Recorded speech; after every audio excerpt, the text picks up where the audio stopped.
જો તમે હજુ સુધી અમારી ચેનલને સબસ્ક્રાઇબ ના કરી હોય તો સબસ્ક્રાઇબ કરો અને બાજુમાં આપેલા બેલ આઇકન પર ક્લિક કરો જેથી તમને અમારા નવા વિડીયોની નોટિફિકેશન મળતી રહે। વિદ્યાર્થી મિત્રો, આજના વિડીયોમાં આપણે સ્વાધ્યાયના 3 દાખલા જોવાના છે। 14મો, 15મો અને 16મો। ચલો 6.14 થી શરૂઆત કરીએ।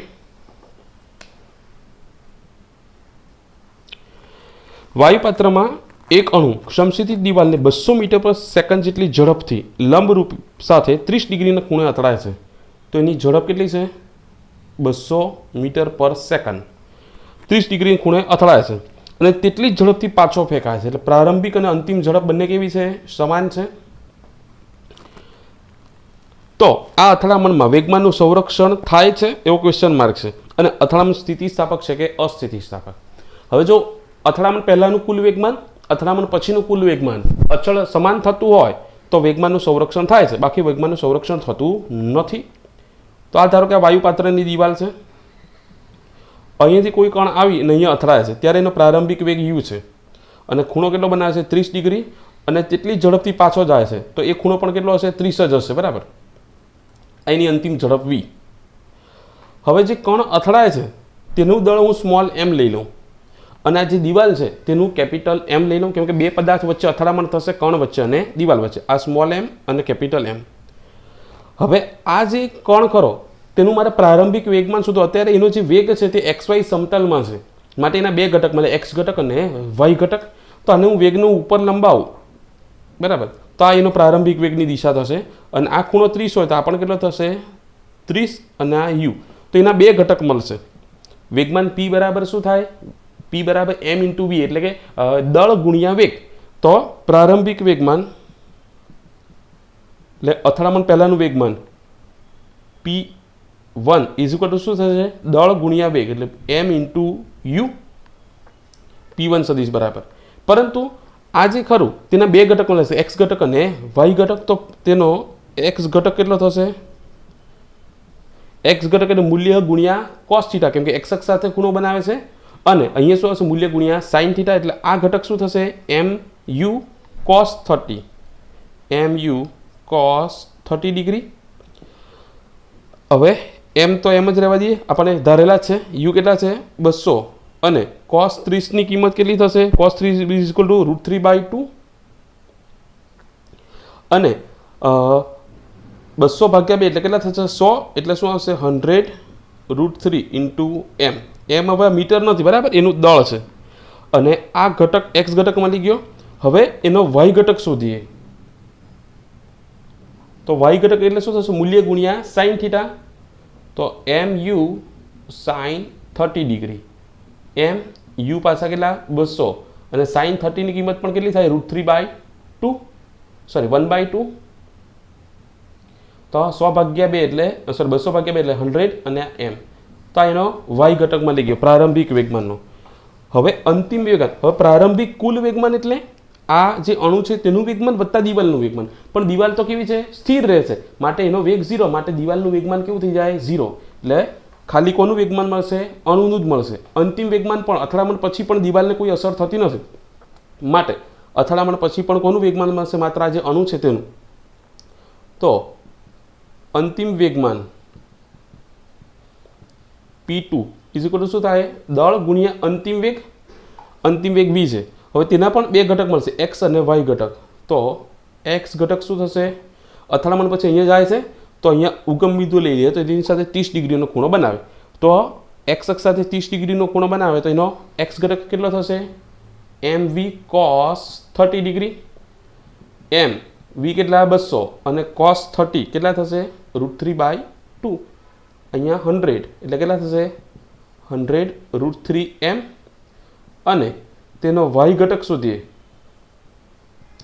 તો શું થશે? અહીંયા ઉપર મળશે, તો એ શું થશે? મૂલ્ય ગુણ્યા sin થીટા, આ x ઘટક અને આ y ઘટક।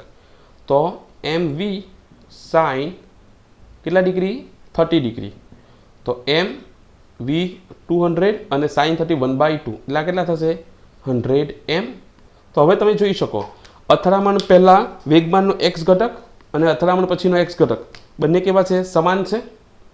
અથડામણ પહેલાનો વેગમાનનો y ઘટક અને અથડામણ પછીનો y ઘટક એ પણ કેવા છે? સમાન છે। ટૂંકમાં પ્રારંભિક કુલ વેગમાન P1 ઇઝ ઇક્વલ ટુ અંતિમ કુલ વેગમાન, બંને વેગમાનના મૂલ્ય કેવા થઈ ગયા? સરખા. માટે શું થશે? વેગમાનનું સંરક્ષણ થાય છે. હવે જો ગતિ ઉર્જાનું પણ સંરક્ષણ થતું હોય તો સંઘાત તે શું કહેવાય? સ્થિતિસ્થાપક સંઘાત. હવે પ્રારંભિક કુલ ગતિ ઉર્જા એટલે દિવાલ વત્તા અણુની ગતિ ઉર્જા. હવે દિવાલ તો ગતિ કરતી નથી, માટે એની ગતિ ઉર્જા નહીં હશે, માત્ર અણુની હશે. તો અણુની પ્રારંભિક ગતિ ઉર્જા કેટલી થશે? 1/2 mu². પ્રારંભિક વેગ લેવાનો. અથડામણ પછીની અંતિમ ગતિ ઉર્જા કેટલી? 1/2 mv². પરંતુ પ્રારંભિક અને અંતિમ વેગ તો કેવા છે? સરખા છે. માટે પ્રારંભિક ગતિ ઉર્જા અને અંતિમ ગતિ ઉર્જા કેવી થશે? સમાન. માટે અહીંયા વેગમાનનું પણ સંરક્ષણ થાય છે, ગતિ ઉર્જાનું પણ સંરક્ષણ. માટે જે સંઘાત ખરો તે કેવો છે? સ્થિતિસ્થાપક હશે.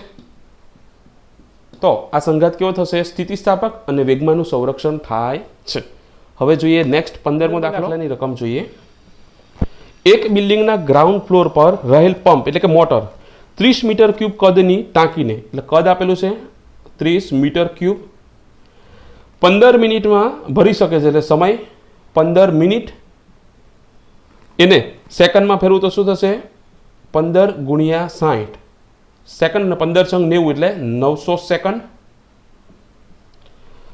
જો ટાંકી ગ્રાઉન્ડથી 40 મીટર ઊંચાઈ પર હોય, એટલે ટાંકીની ઊંચાઈ 40 મીટર, તો પંપની કાર્યક્ષમતા 30%. તો પંપ દ્વારા કેટલા વિદ્યુત પાવરનો ઉપયોગ થતો હશે? એટલે કે તમારે ઇનપુટ પાવર શોધવાનું છે. PI ઇનપુટ પાવર એટલે ઉર્જાના છેદમાં સમય. એટલે પંપ ચાલે ત્યારે એકમ સમયમાં કેટલી ઉર્જા ઇનપુટમાં લે, એ ઇનપુટમાં ઉર્જા વિદ્યુત ઉર્જા સ્વરૂપે લેશે અને ગોળ ગોળ ફરે અને પાણીને ઉપર પહોંચાડે ત્યારે વિદ્યુત ઉર્જાનું રૂપાંતરણ યાંત્રિક ઉર્જામાં થાય. તે કેટલા ટકા થાય છે? 30%. એટલે કે વિદ્યુત ઉર્જા તો તમે એને 100 જૂલ આપો તો તેમાંથી માત્ર 30 જૂલ ઉર્જાનું યાંત્રિક ઉર્જામાં રૂપાંતરણ કરે છે. 70% ઉર્જા તો નાશ પામે છે, વ્યય પામે છે, આવું કહેવા માંગે. તો પહેલાં તો તમારે શું કરવું પડે કે પાણીને નીચેથી ઉપર લઈ જવા માટે આઉટપુટમાં કેટલો પાવર જોઈએ તમારે, બરાબર? તે પાવર શોધવો પડે. તો પહેલાં મારે આઉટપુટ પાવર શોધો.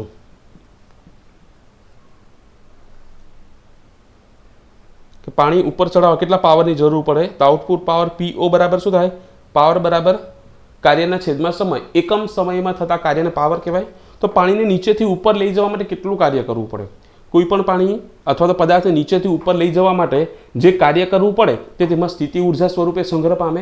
એટલે સ્થિતિ ઉર્જા જેટલું કાર્ય કરવું પડે તો સ્થિતિ ઉર્જા U બરાબર શું થાય? mg × h.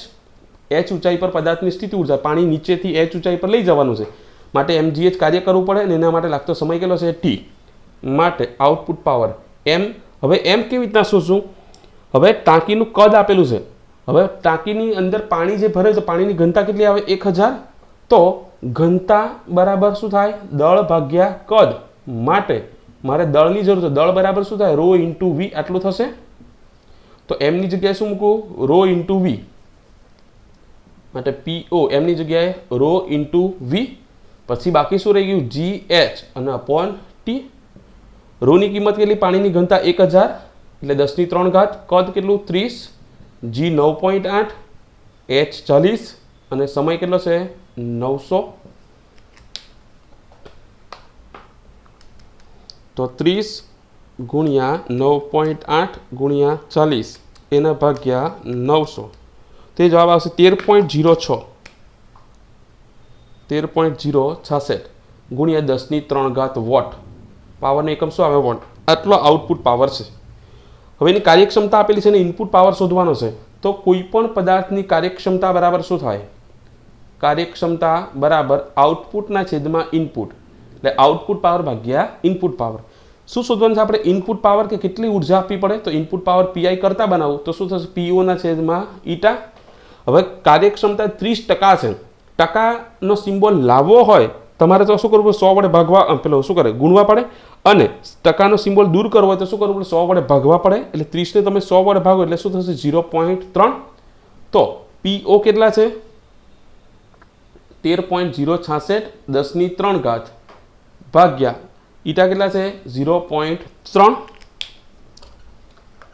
તો 13.066 ભાગ્યા 0.3. તો એ આન્સર આવશે એક જ 13 0.066 ભાગ્યા 0.3, તો એનો આન્સર આવશે 43.55. 43.55 ગુણ્યા 10⁻³ આટલા વોટ, અને 3 ઘાત એટલે કિલો કહેવાય, તો 43.55 કિલો વોટ આટલો પાવર તમારે આપવો પડે. 43.55 પાવર આપો ઇનપુટમાં, તો કેટલો પાવર આઉટપુટમાં મળે છે તમને? 13.066 વોટ જેટલો, કિલો વોટ જેટલો પાવર તમને આઉટપુટમાં મળે છે, અને બાકીનો વ્યય પામે છે. હવે નેક્સ્ટ જોઈએ 16મો દાખલો. 16મા દાખલાની રકમ જોઈએ. બે એક સમાન સરખા બોલ બેરિંગ એકબીજાના સંપર્કમાં રહે છે, તે રીતે ઘર્ષણ રહિત ટેબલ પર સ્થિર રહે છે, જેમને તેટલા જ દળનું v જેટલા વેગથી ગતિ કરતું એક બોલ બેરિંગ હેડ ઓન સંઘાત અનુભવે છે. જો સંઘાત સ્થિતિસ્થાપક હોય તો અથડામણ બાદ નીચેમાંથી કઈ આકૃતિ સાચી છે? કે બે નાના ગોળા છે, એ બંને એકબીજાના સંપર્કમાં રહેલા છે, 2 નંબર અને 3 નંબર, અને એક મોટો ગોળો છે 1 નંબરનો, એટલા જ સાઇઝનો છે, અને તે કેપિટલ V જેટલા વેગથી આ લોકોને અથડાય છે. આ લોકોનો પ્રારંભિક વેગ કેવો છે? 0. તો અથડામણ બાદ કઈ આકૃતિ સાચું હશે? તો પહેલી આકૃતિ એવી છે કે જેમાં પહેલા ગોળાનો પ્રારંભિક વેગ 0 છે, અને બીજા અને ત્રીજો ગોળો એ v/2 જેટલા વેગથી ગતિ કરે.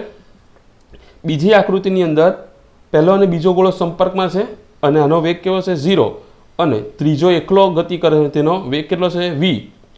અને ત્રીજી આકૃતિમાં પહેલો, બીજો અને ત્રીજો ત્રણે એકબીજાના સંપર્કમાં છે, અને 3 v/3 જેટલા વેગથી ગતિ કરે છે. તો કઈ આકૃતિ સાચી? આ 1 નંબર, આ 2 નંબર, અને આ 3 નંબર. હવે સંઘાત કેવો છે? સ્થિતિસ્થાપક સંઘાત છે. તો સ્થિતિસ્થાપક સંઘાતની અંદર વેગમાનનું પણ સંરક્ષણ થાય અને ગતિ ઉર્જાનું પણ સંરક્ષણ થાય. એટલે અથડામણ પહેલાની કુલ ગતિ ઉર્જા બરાબર અથડામણ પછીની કુલ ગતિ ઉર્જા જે આકૃતિ માટે સેટ થાય તે આકૃતિ સાચી. તો હું શોધું પહેલાં પ્રારંભિક કુલ ગતિ ઉર્જા. હવે આની ગતિ ઉર્જા તો 0, કેમ કે બંને સ્થિર છે, તો આની જ ગતિ ઉર્જા મળશે. k1 બરાબર શું થશે? 1/2 mv². તો એનું દળ m અને વેગ v છે, તો 1/2 mv² થાય છે. હવે પહેલી આકૃતિ માટે આપણે ગતિ ઉર્જા શોધીએ. k બરાબર 1/2 mv², તો આની ગતિ ઉર્જા 0, કેમ કે આ 0 છે, અને અહીંયા શું થશે? 1/2. હવે આ m અને m, 3 દળ mm છે, તો આનું દળ તો 0, આનું દળ m છે, આનું પણ m. પણ આ બંને એક સાથે ગતિ કરે છે, અને બંનેનો વેગ કેટલો છે? v/2. તો બંનેની ગતિ ઉર્જા, આની ગતિ ઉર્જા બીજાની વત્તા ત્રીજાની, તો બંનેનું ટોટલ દળ કેટલું થાય? m વત્તા m, એટલે 2m, અને બંનેનો એક સરખો વેગ કેટલો છે? v/2 એનો વર્ગ. તો શું થશે? આ 2 કેન્સલ, અને અહીંયા શું થશે? mv², અને 2નો વર્ગ કેટલા થશે? 4, તો mv²/4 આવી ગયો. તો હવે આ બંને કેવા છે? સાચા નથી, માટે પહેલી આકૃતિ આવશે નહીં. બીજી આકૃતિ માટે ચેક કરીએ. તો બીજી આકૃતિ માટે k બરાબર શું થશે? 1/2 mv², 1/2. હવે આ બંને તો સ્થિર છે, માટે એમનો વેગ 0. આ એક જ ગતિ કરે, જે ગતિ કરતો હોય તેનું દળ અને વેગ લેવાનું. તો આ ગતિ કરે છે, તેનું દળ કેટલું છે? m, અને તેનો વેગ કેટલો છે? v, એટલે 1/2 mv². તો આ અને આ બંને સેટ થાય છે, માટે બીજી આકૃતિ કેવી છે? સાચી છે. ત્રીજી પણ ચેક કરીએ. તો k બરાબર 1/2 mv². હવે 3 ગતિ કરે છે, તો 1/2, તો 3ના ટોટલ દળ કેટલા થશે? 3m, અને 3નો સમાન વેગ કેટલો છે? v/3 નો વર્ગ. તો અહીંયા 3m/2 v², ને 43 9, 3નો વર્ગ 9, અને અહીંયા શું થશે? 43 9 પાછળ, એટલે 3 દુ 6, એટલે mv²/6. તો આ પણ કેવા છે? આ ગતિ ઉર્જાના સમાન નથી, માટે ત્રીજી આકૃતિ પણ કેવી છે? ખોટી. તો કઈ આકૃતિ આવશે? બીજી આકૃતિ આવે. ક્યારે? સંઘાત સ્થિતિસ્થાપક હોય તો. સ્વાધ્યાયના કેટલા દાખલા જોઈ ગયા આપણે? 3, 14, 15 અને 16. હવે નેક્સ્ટ વિડીયોમાં પાછા મળશું.